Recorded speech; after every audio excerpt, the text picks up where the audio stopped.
الحمد لله رب العالمين والصلاة والسلام على سيد الأنبياء والمرسلين وعلى آله وصحبه أجمعين أما بعد قال الله عز وجل في القرآن المجيد تعرج الملائكة والروح إليه في يوم كان مقداره 50,000 سنة فاصبر صبرا جميلا إنهم يرونه بعيدا ونراه قريبا يوم تكون السماء كالمهل وتكون الجبال كالعهن صدق اللہ العلی العظیم۔ سب سے پہلے ہمیں یہ جاننا ہے کہ جب اللہ تعالی نے آدم علیہ السلام کو بنایا تو ان کی پشت سے تمام ذریت آدم کی روحوں کو تیار کیا۔ اللہ تعالی نے تمام ذریت آدم کی روحوں کو تیار کیا اور ان روحوں سے اللہ تعالیٰ نے سوال کیا الستُ بربکم، کیا میں نہیں ہوں تمہارا رب؟ تمام روحوں سے قیامت تک آنے والے تمام انسان اس وقت جتنے مذاہب میں بٹے ہوئے ہیں انسان، تمام انسانوں سے جو قیامت تک آئیں گے دنیا میں، سبھی کی روحوں سے پوچھا براہ راست اللہ تعالیٰ نے کہ کیا میں تمہارا رب نہیں ہوں؟ تمام روحوں نے جواب دیا بھلا کیوں نہیں، آپ ہمارے رب ہیں، آپ ہمارے پروردگار ہیں، آپ ہمیں بنانے والے ہیں، آپ ہمیں پالنے والے ہیں۔ تمام روحوں نے جواب دیا۔ یہ گفتگو اور یہ عہد و میثاق، یہ وعدہ کس دنیا میں اللہ تعالیٰ نے انسانوں سے لیا؟ اس دنیا کا نام ہے عالم ارواح۔ اس کا نام کیا ہے؟ عالم ارواح۔ عالم ارواح سے اب دنیا میں روحیں منتقل ہوتی ہیں۔ کیسے؟ اس طرح سے کہ جب کسی خاتون کے بطن میں حمل قرار پاتا ہے اور اس میں دھیرے دھیرے وہ پہلے گوشت کا لوتھڑا ہوتا ہے، پہلے ایک باریک رطوبت پانی کا ہوتا ہے، پھر گوشت کا لوتھڑا بنتا ہے، پھر ہڈیاں چڑھتی ہیں، پھر 4 ماہ کے بعد اللہ تعالیٰ اس بچے میں جو ماں کے پیٹ میں ہے روح ڈالتا ہے۔ وہی روح جو اللہ نے اسٹاک کر رکھا ہے ایک ساتھ تمام انسانوں کی، اس روح کو اللہ تعالیٰ اس بچے کی باڈی میں ڈالتا ہے فرشتوں کے ذریعے سے۔ ان روحوں کو بچوں کے باڈی میں ڈالنے کے لیے فرشتے متعین ہیں۔ بخاری شریف کی روایت میں اس کی وضاحت ہے کہ بچوں کی روحوں، بچوں کی باڈی میں جب وہ ماں کے پیٹ میں ہوتا ہے تو اللہ تعالی روح اٹھا کر اس باڈی کے اندر فکس کرواتے ہیں۔ جس باڈی کے لیے جو روح فکس ہے بس اسی روح کو اس بچے کے اندر ڈالا جاتا ہے۔ ایسا نہیں کہ عبد الرحمن کی روح خالد کی باڈی میں یا خالد کی روح عبد الرحمن کی باڈی میں جو بچے کی شکل میں ہے ابھی ماں کے پیٹ میں، اس میں ایسا ڈالتا ہوں۔ جو روح جس بچے کے لیے فکس ہے وہاں اللہ تعالی فرشتوں کے ذریعے سے ڈلواتا ہے۔ اس طرح سے وہ بچہ روح کے ساتھ ماں کے پیٹ میں اب پرورش پاتا ہے۔ دھیرے دھیرے مزید 4 مہینے جب کراس کرتے ہیں، 8 مہینے کے بعد جب 9واں مہینہ آتا ہے تو 9 مہینے فل میں بچے کی پیدائش ہو جاتی ہے۔ پہلے زمانے میں زیادہ تر پیدائش 9 مہینے یا اس سے زیادہ 9 مہینے 4 دن 5 دن 10 دن میں پیدائش ہوتی تھی۔ اب ایسا نہیں ہے، اب تو ڈیٹ فکس ہو جاتی ہے پہلے دن سے، اور جب بچہ کمزور دکھتا ہے ولادت کے بعد تو اب سائنسدانوں نے ایک شیشے کا ڈبہ بنا رکھا ہے۔ اس پیک ڈبے میں وہ جیسے ماں کے پیٹ میں جو حرارت کی ڈگری ہوتی ہے اسی طرح کی فضا بنا کر اس میں شیشے کے ڈبے میں رکھا جاتا ہے الیکٹرک کی مدد سے، تو اس طرح سے وہ پھر کئی دن اس میں پرورش پاتا ہے۔ جب اس بچے میں دنیا کی آب و ہوا برداشت کرنے کی صلاحیت ہو جاتی ہے تو پھر اس شیشے کے باکس سے باہر نکال لیا جاتا ہے۔ لیکن پہلے تو یہ باکس نہیں تھا، تو وہ بچہ خود ماں کے پیٹ میں جب فل اس پاور میں ہو جاتا تھا کہ دنیا کی آب و ہوا وہ برداشت کر لے، تب اس کی ولادت اللہ تعالیٰ فرماتے تھے۔ اب یہ ذمہ داری ڈبہ بنا کر انسانوں نے خود لے لی ہے، تو اب انسان ہی اس کام کو کرتے چلے جا رہے ہیں۔ بہرحال بعض بچے 9 مہینے سے زیادہ میں بھی پیدا ہوتے ہیں، 10 میں بھی، 12 مہینے میں بھی، اور حمل کی سب سے زیادہ مدت 2 سال ہے۔ ایک ماں کے پیٹ میں بچہ زیادہ سے زیادہ 2 سال تک رہ سکتا ہے، اور بہت سے انسانوں کی پیدائش 1.5 سال 2 سال میں بھی ہوتی ہے۔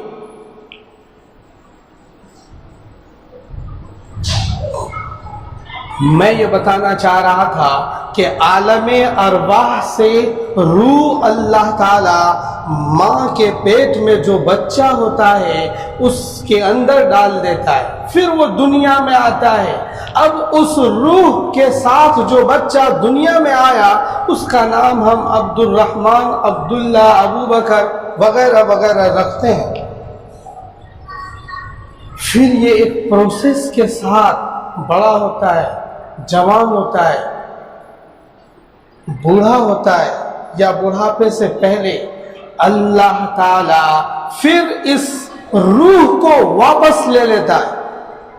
اسی روح کو اللہ تعالی دوبارہ واپس لے لیتا ہے۔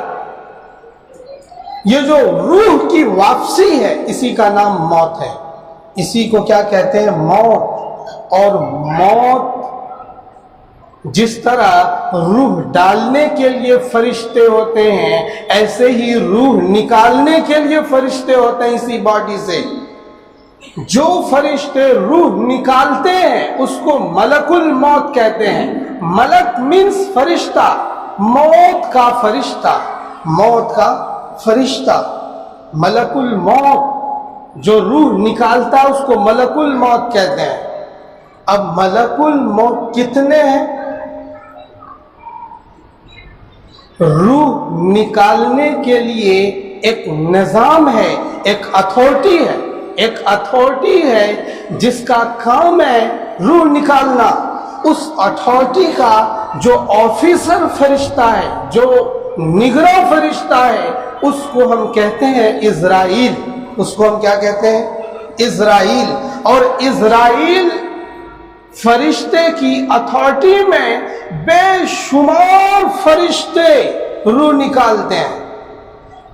ایسا نہیں کہ اسرائیل علیہ السلام ہی امریکہ میں بھی کسی آدمی کا روح نکال رہے ہیں، اور انڈیا میں بھی روح نکال رہے ہیں، اور ادھر بنگلہ دیش میں بھی روح نکال رہے ہیں، اور ادھر نیپال میں بھی چلے گئے روح نکالنے کے لیے۔ ایسا نہیں ہے۔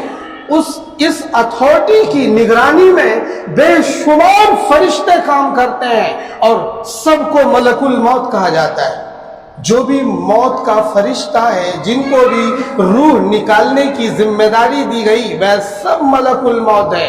یہ لا تعداد بے شمار فرشتے ہیں، حتیٰ کہ جانوروں کی روح، جب کسی جانور کو ہم ذبح کر دیتے ہیں تو اس کی روح نکالنے کے لیے بھی فرشتے ہوتے ہیں،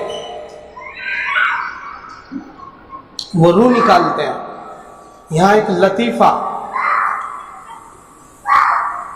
بہت سی مرتبہ جب ہم بقرعید پر قربانی کرتے ہیں تو ایک ساتھ لاکھوں کروڑوں قربانیاں ہوتی ہیں۔ جب قصائی کے یہاں جب کوئی سلاٹر ہاؤس میں یا مذبح میں ذبح کرتا ہے تو وہ جانور ذرا جلدی مر جاتا ہے، اور بقرعید والا زیادہ پڑاتا ہے۔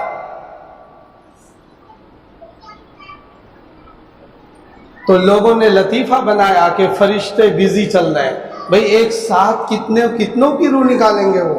لوگوں نے لطیفہ بنایا فرشتے آج بزی ہیں، اب وہ ادھر سے ادھر آئیں گے جبھی تو ہوگا۔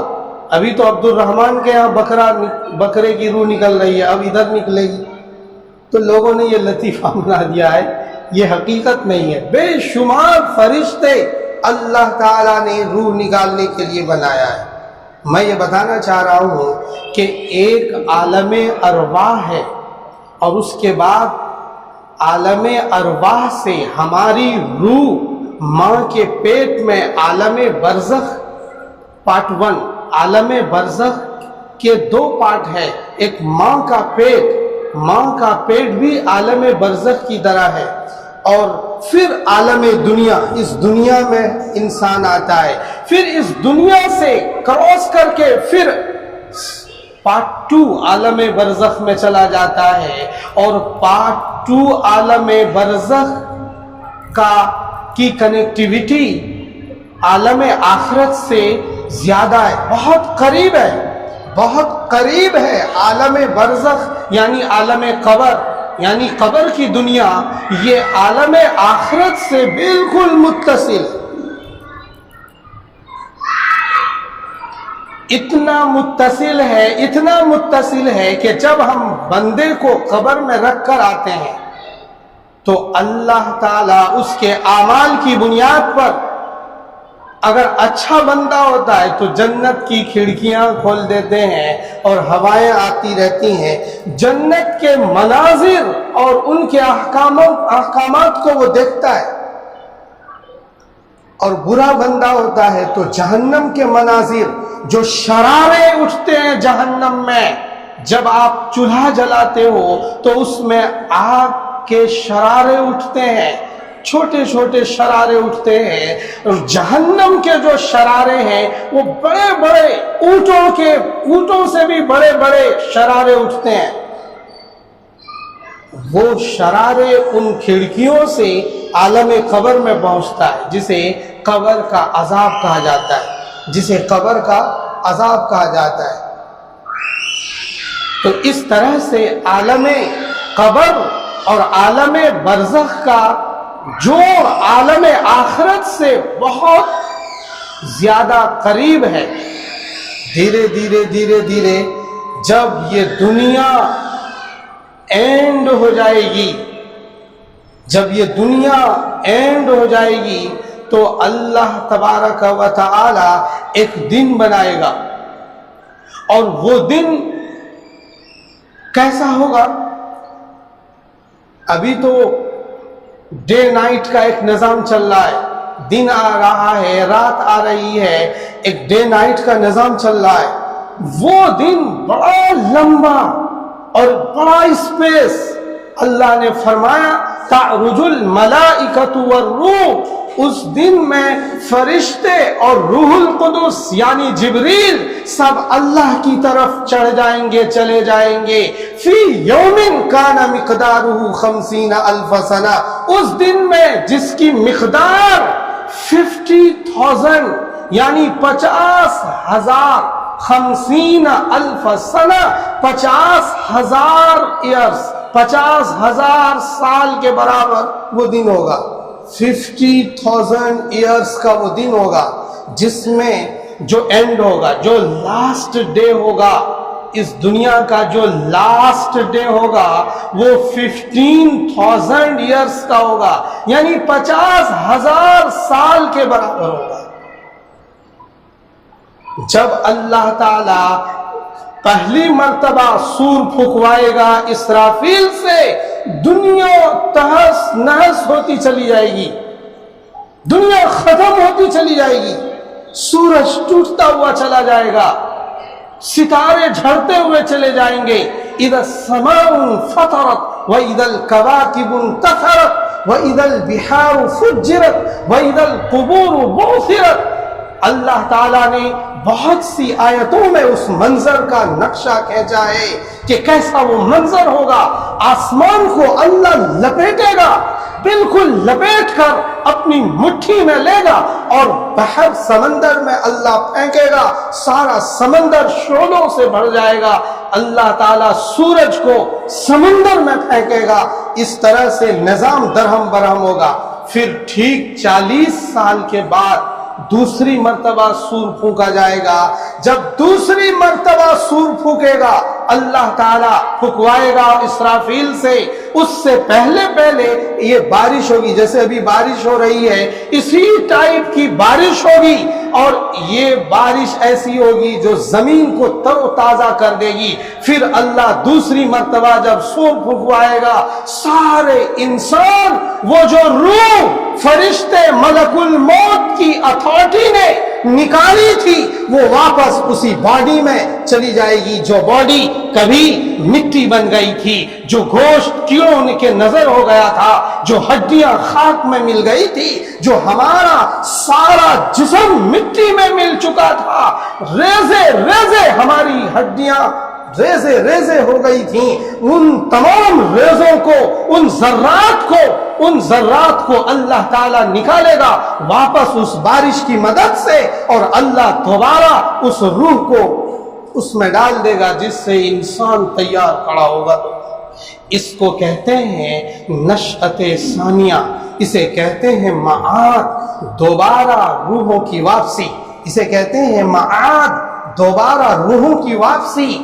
آپ میں سے ایک ایک عبد الرحمن، ابو بکر، عبداللہ کی روحیں ٹھیک اسی باڈی میں واپس آئے گی جس باڈی میں وہ تھی، جس باڈی میں ابھی ہے ہماری روح ہماری باڈی میں، اور آپ میں سے ہر ایک کی روح آپ کی باڈی میں اللہ تعالیٰ واپس منتقل کرے گا اور آپ کو انسان بنائے گا۔ یہ پروسیس چلے گا۔ ابھی یہ سب کہاں ہو رہا ہے؟ ابھی اسی دنیا میں چل رہا ہے، یہ ابھی آخرت میں نہیں گئے، ابھی آخرت کا آغاز ہوا جا رہا ہے، ابھی تمہید چل رہی ہے۔ اب جب اللہ تعالی سارے انسانوں کو دوبارہ پیدا کر دے گا اپنے ایک ہی آرڈر سے اور ایک ہی حکم سے، تو پھر حساب و کتاب کا ایک سلسلہ، ایک لمبا پروسیس ہے۔ لیکن عالم آخرت اور عالم دنیا، ان دونوں کے بیچ اللہ تعالیٰ نے ایک برج بنایا ہے۔ ایک کیا بنایا ہے؟ برج، جس کو کہتے ہیں پل صراط۔ جس کو کیا کہتے ہیں؟ پل کہتے ہیں برج کو، پل صراط۔ ایک ایک نفس کو، ایک ایک انسان کو وہ برج کراس کرنا ہے۔ اس برج کے پرے، اس برج کے پار ہی جنت اور جہنم کا نظام ہوگا۔ ہر انسان کو وہ برج کراس کرنا ہے، ایک یہودی کو بھی، ایک عیسائی کو بھی، بدھسٹ کو بھی، آریہ سماج والوں کو بھی، مسلمانوں کو بھی، ایک ایک انسان کو جو اس دھرتی پر پیدا ہوا اسے اس پل صراط کو کراس کرنا ہوگا، اور ٹھیک اسی پل صراط کے انٹری گیٹ پر محمد الرسول اللہ صلی اللہ تعالی علیہ وسلم سے ملاقات پوسیبل ہے۔ میں نے کبھی بتایا تھا کہ 3 جگہ رسول اللہ سے ملاقات پوسیبل ہے، ایک حوض کوثر پر، نمبر 2 میزان عدل پر، اور نمبر 3 پل صراط پر۔ اس کے علاوہ رسول اللہ کو تم ادھر ادھر نہیں ڈھونڈ سکتے ہو۔ تو جب پل صراط پر ایک ایک بندہ بسم اللہ مسجد کے حلقے سے جڑنے والا، ایچ بلاک سے میں رہنے والا، ایک ایک بندہ اس پل صراط سے، اس برج سے کراس کرے گا تو اس کی رسول اللہ سے ملاقات ہو سکتی ہے۔ جب برج کو کراس کریں گے تب جہنم ہے، تب جنت ہے۔ کتنے لوگ جو غیر ایمان والے ہیں یا ایمان والے جو اچھے نہیں ہیں وہ برج سے گرتے چلے جائیں گے، کہاں؟ جہنم میں، کیونکہ اس برج کو اللہ تعالیٰ نے ایسا سیٹ کیا ہے، پل صراط کو فرشتے کھینچ کر جنت اور جہنم سے جوڑیں گے، اور انسان جو برا ہوگا وہ کٹ کٹ کر جہنم میں گرتا چلا جائے گا، اور لا تعداد انسان جہنم میں ڈھیر بن جائے گا، اور جو کامیاب ہوگا اس پل صراط کو، اس برج کو کراس کر لے گا۔ اب جب سارے انسان برج کراس کر لیں گے تو سب کدھر چلے گئے؟ عالم آخرت میں، یا تو جہنم میں یا جنت میں۔ اب ادھر کوئی نہیں ہے، یہ ختم دنیا۔ اب صرف کون سی دنیا رہے گی؟ عالم آخرت۔ اب کون سی رہی؟ اب کون سی رہی بھائیو؟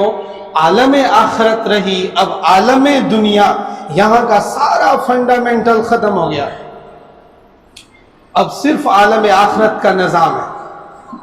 جنتی جنت میں، جہنمی جہنم میں۔ لیکن وہ دن بڑا بھاری ہوگا جس دن کو اللہ تعالیٰ نے بتایا فی یوم کان مقدارہ 50,000 سنہ، اس دن جس کی مقدار 50,000 سال کے برابر ہے، اس دن کو تم انہم یرونہ بعیدا، ہمارے لوگ اسے دور سمجھتے ہیں۔ کھڈا کالونی کا مسلمان سمجھتا ہے کہ وہ دور ہے، انہم یرونہ بعیدا، وہ لوگ اسے دور سمجھتے ہیں، ونراہ قریبا، اور تمہارا اللہ کہتا ہے وہ دن قریب ہے، وہ دن بہت پاس میں آ چکا ہے، وہ بہت قریب آ چکا ہے۔ اس لیے اس دن کی ہمیں کیا کرنی ہے؟ تیاری کرنی ہے۔ اس دن کی ہمیں تیاری کرنی ہے۔ اب تیاری کیسے ہوگی؟ اپنے اعمال سے اس کی تیاری ہوگی۔ میں نے پچھلے جمعے بھی کچھ باتیں بتائی تھی اعمال کے تعلق سے، معاملات کے تعلق سے۔ اپنے اعمال کو درست کرنے کی ضرورت ہے۔ ہم لوگوں نے اللہ تعالیٰ کو بھلا دیا، اللہ سے بغاوت کر لی۔ اللہ ہمیں بلاتا ہے، ہم دور بھاگتے ہیں۔ اللہ ہمارے نزدیک آتا ہے، ہم دور چلے جاتے ہیں۔ اللہ ہمیں آواز دیتا ہے، ہم کانوں کو بند کر لیتے ہیں۔ اللہ ہمیں دیکھتا ہے، ہم اللہ کی طرف دیکھنا نہیں چاہتے۔ اللہ ہمیں سناتا ہے، والنجم اذا ہوا ما ضل صاحبكم وما غوى وما ينطق عن الهوى ان هو الا وحی یوحى علمه شدید القوى۔ ہم آیتوں کو سننا نہیں چاہتے۔ 90% جوان قرآن سے ناخواندہ ہے۔ کیسے یہ قوم فلاح پا سکتی ہے جس قوم میں 90% لوگ قرآن کو پڑھنا نہ جانتا ہو، جو مکتب کو چھوڑ چکا ہو، جو مکتب کی تعلیم میں اپنے بچوں کو بھیجنا نہ چاہتا ہو، جو مکتب کی تعلیم کو ایک چھوٹی سی چیز سمجھتا ہو۔ آج تم کان کھول کر سنو، یہ تمہارے ایمان کی ضمانت دینے والی درسگاہ، مسجد کے اندر چلنے والے مکاتب ہیں، مساجد میں چلنے والی درسگاہیں ہیں۔ اپنے بچوں کو اس سے دور کرو گے، ایمان سے دور ہو جاؤ گے۔